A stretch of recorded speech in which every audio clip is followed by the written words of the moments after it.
ቤዛዊተ ዓለም ሰአሊተ ምህረት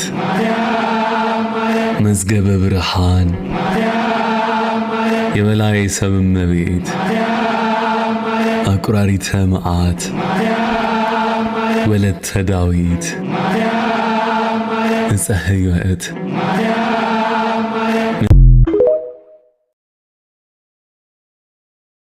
አሁንም ሰዓቱ አልፏል። ወደ መንደሮች ሄደው ለራሳቸው ምግብ እንዲገዙ ሕዝቡን አሰናብት አሉት። ኢየሱስም እናንተ የሚበሉትን ስጧቸው እንጂ ሊሄዱ አያስፈልግም አላቸው። እነርሱም ከ5 እንጀራና ከ2 ዓሣ በቀር በዚህ የለንም አሉት።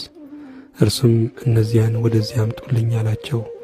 ሕዝቡም በሳር ላይ እንዲቀመጡ አዘዘ።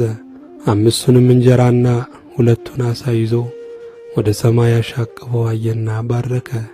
እንጀራውንም ቆርሶ ለደቀ መዛሙርቱ ሰጠ፣ ደቀ መዛሙርቱም ለሕዝቡ። ሁሉም በልተው ጠገቡ። የተረፈውንም ቁርስራሽ 12 መሶብ ሙሉ አነሱ። ከሴቶችና ከልጆች በቀር የበሉት 5000 ወንዶች ያህሉ ነበረ።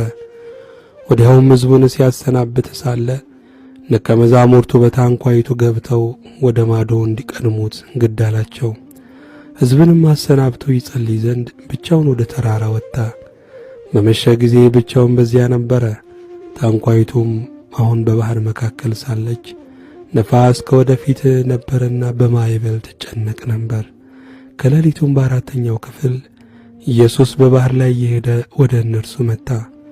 ደቀ መዛሙርቱም በባህር ላይ ሲሄድ ባዩት ጊዜ ምትሃት ነው ብለው ታወኩ፣ በፍርሃትም ጮኹ። ወዲያውም ኢየሱስ ተናገራቸውና አይዟችሁ እኔ ነኝ አትፍሩ አላቸው። ጴጥሮስም መልሶ ጌታ ሆይ አንተስ ከሆንህ በውሃው ላይ ወደ አንተ እንድመጣ አዘዘኝ አለው። እርሱም ና አለው። ጴጥሮስም ከታንኳይቱ ወርዶ ወደ ኢየሱስ ሊደርስ በውሃው ላይ ሄደ። ነገር ግን የነፋሱን ኃይል አይቶ ፈራ። ሊሰጥምም በጀመረ ጊዜ ጌታ ሆይ አድነኝ ብሎ ጮኸ።